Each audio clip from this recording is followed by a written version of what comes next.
7月25日是世界防溺水日，而7月10日就有一位青年在海南万宁的海滩玩水时，被强劲的离岸流卷入深海溺亡。去年5一也有游客在三亚海边被离岸流拖向外海，如果不是套着鸭子救生圈，恐怕也凶多吉少。相比凶险的大海，小河沟也不遑多让。2018年4月21日，广西桂林一支龙舟队训练时，在低矮的橡胶坝下翻船，竟然导致17人溺亡。而在水流更大的拦水坝下，即使摩托艇以最大油门满舵，也无法转向逃脱，只能眼睁睁被掀翻，在水面上打滚。那为什么不起眼的拦水坝会把人困死在原地，而海岸附近的离岸流又会把人拖向外海呢？一旦误入，又有什么方法逃脱呢？其实只要了解离岸流是如何形成和运动的，这些问题就会迎刃而解。我们来到海边，发现海浪冲击沙滩时，会把沙子堆积成沿海岸走向的沙丘，形成狭长的储水池。里面灌满水后，如果局部有个大浪将沙丘冲破，形成溃口，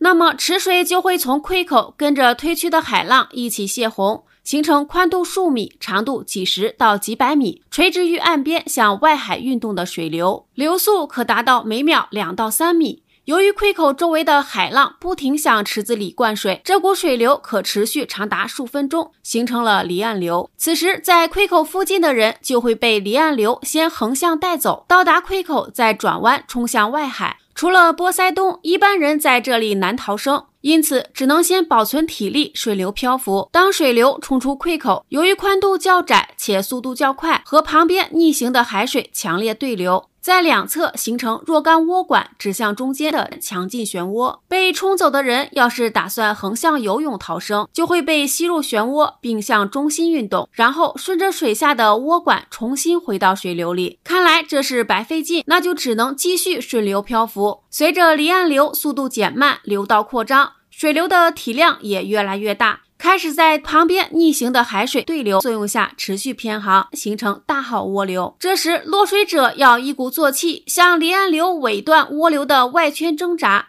利用该涡流较大的半径，使自己受到长距离的外圈水流推力，被送到岸边。只要时机把握得当，不需要扑腾多久，双脚就会重新踩在沙滩上。而在河道低矮的橡胶拦水坝下，也会发生类似的情况。当水流从坝顶冲下来时，会像离岸流一样和坝底的水流形成对流，制造出涡管两端指向下游，同时向上游快速旋转的强劲涡流。该涡流使坝体冲下来的水大部分又重新上行，带动水面向上游移动。如果有人游到了这里，就会被涡流上侧的水推向水坝，而后吸入水下，想挣扎漂浮会很快耗尽体力而溺毙。因此在这里要像在离岸流中一样放弃挣扎，但需要憋上一口气并保持身体僵硬，就可被涡流推着沿坝体下行，很快就会到达涡流下侧。而这里的水正在被坝体水流冲击所制造的高压区推动，顺着河床向下游运动，因此继续保持身体僵硬，下层水流就会将身体推离涡流而逃出升天。可见无论是离岸流还是橡胶拦水坝，他们的索命法宝就是利用涡流将尝试逃走的人困住。因此最好的规避方法就是观察。